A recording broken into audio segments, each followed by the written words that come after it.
Bueno, bienvenido, Pacho, Muchas nuevamente. Gracias por estar acá. No, por favor, siempre es un gusto. Vamos a hablar de Mosconi hoy. De Mosconi, un personaje extraordinario, muy interesante. Y para eso tenemos, por supuesto, como siempre hacemos, unas imágenes que nos has traído y después hablamos de él. Vamos. Enrique Mosconi es uno de esos hombres prácticamente olvidados por nuestra historia, pero que fue de una enorme importancia para el país. Fue general de la Nación, ingeniero civil, organizador de lo que décadas después se transformaría en la Fuerza Aérea Argentina, estudioso y apasionado por el desarrollo industrial de nuestro país. Pero por sobre todas las cosas, su nombre evoca al petróleo argentino. Designado al frente de YPF por el presidente radical Marcelo T. de Alvear, Mosconi logra convertir a la compañía en un modelo de empresa petrolera estatal. Se pone al frente de una lucha desigual con las grandes petroleras transnacionales, una pulseada que atraviesa toda la historia del petróleo en nuestro país y donde Mosconi emerge como un verdadero prócer. Su titánica tarea no escapó a los vaivenes políticos, y cuando José Félix Uriburu dio en 1930 un golpe de Estado con olor a petróleo contra Hipólito Yrigoyen, fue desplazado de su cargo y perseguido. Después de haber entregado su vida a una tarea patriótica y honesta, falleció olvidado y en la pobreza.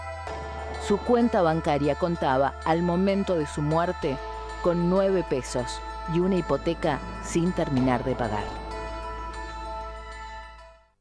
Wow. No, hay un malentendido, ¿no? Muchos creen que Mosconi fue el que descubrió el petróleo, ¿no? En nuestra Patagonia. El que lo descubrió fue otro ingeniero que fue el Hermite, que también se llama Enrique Hermite, que fue un geólogo que tampoco lo descubrió por casualidad, sino que por el estudio del suelo y demás pudo determinar que ahí seguramente había petróleo. Pero lo que sí hizo Mosconi es que estableció como un buen pionero la importancia del petróleo en el desarrollo de un país. Y sobre todo la importancia de que sea nacional claro, el recurso natural. La pregunta es, ¿siempre luego de que él lo hizo, se respetó esto de que los recursos naturales, no, por supuesto que no, ¿no? ¿No es cierto? Sobre todo en los gobiernos menos nacionales y menos populares, se tendió a privatizar el petróleo. Mosconi inclusive decía que la explotación del petróleo debía ser monopólica, es decir, que no podía haber otra explotación que la estatal, porque decía que una empresa estatal no podía competir con las grandes petroleras. En su época era la Royal Dutch, que era una empresa entre holandesa y británica, que creo que es la que luego deriva a la Shell, y estaba la Standard Oil de la familia Rockefeller, ¿no? Y él era un hombre de un gran sentido nacional y propugnaba... Bueno, hace poco hemos tenido el honor de que nuevamente ha vuelto a ser... De reestatizar, claro. Nacional, ¿no? Sí, desde los 90 y hasta hoy las empresas transnacionales vienen devastando el país hablando de minería, ¿no? Estoy hablando de minería. Sí, o sea, yo diría desde el 76 y con muchos momentos anteriores. Y en los 90 se acrecentó la cosa y hasta el día de hoy sigue sucediendo un poco eso, digamos. Y eso que Mosconi decía, ¿cómo se puede entender dentro de la minería? Porque estábamos hablando del petróleo recién. Exacto. Y los recursos naturales. Bueno, yo creo que hay una tendencia del actual gobierno realmente a rescatar aquellos recursos naturales más importantes, que son recursos estratégicos, ¿no es cierto?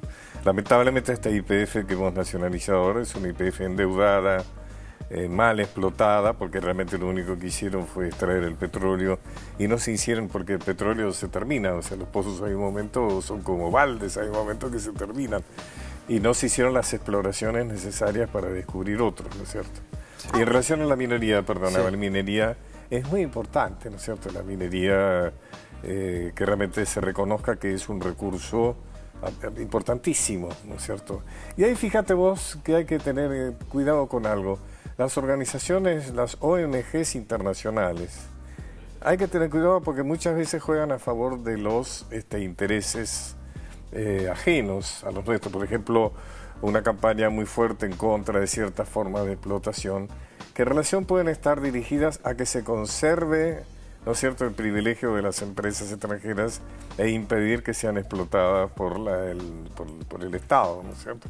Hay que mirar con mucho cuidado esas ONGs que están actuando en el campo de la minería, ¿no? Las ONGs internacionales, ¿no? ¿Cuál es la relación entre el petróleo y los golpes de Estado y las guerras? Absolutamente. Por ejemplo, el golpe contra Ilia, contra Arturo Ilia, siempre se dijo que era un golpe con olor a petróleo, porque Ilia había nacionalizado las compañías que había privatizado Frondizi.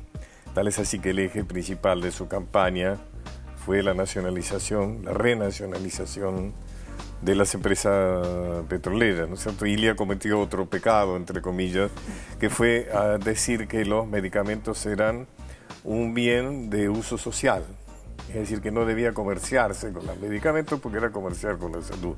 Bueno, hizo algunos movimientos que realmente fueron los que lo llevaron al golpe de Estado, ¿no? En el informe se hablaba del golpe de Estado del 30 también, ¿no?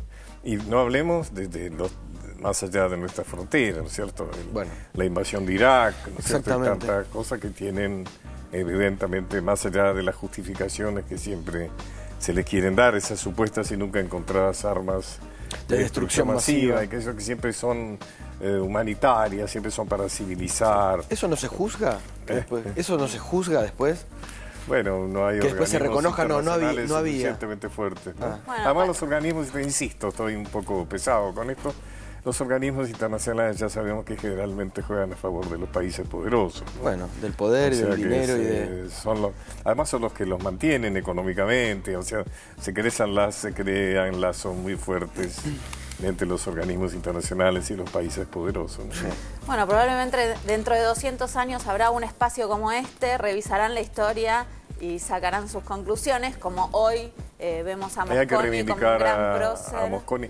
Fíjate vos que algunas de porque él tuvo un sentido latinoamericanista, o sea que anduvo por América divulgando sus ideas, y entonces, de alguna manera, YPF fue una pionera, y de YPF salieron los yacimientos petrolíferos bolivianos, la ANCAP uruguayo, Petrobras brasilero, o sea, que fueron empresas estatales que surgieron después y teniendo como modelo la YPF de Mosconi, ¿no? Gracias, Pacho. No, por favor. Hasta la semana que viene. Nos vemos Gracias, aquí. claro. Muy amable.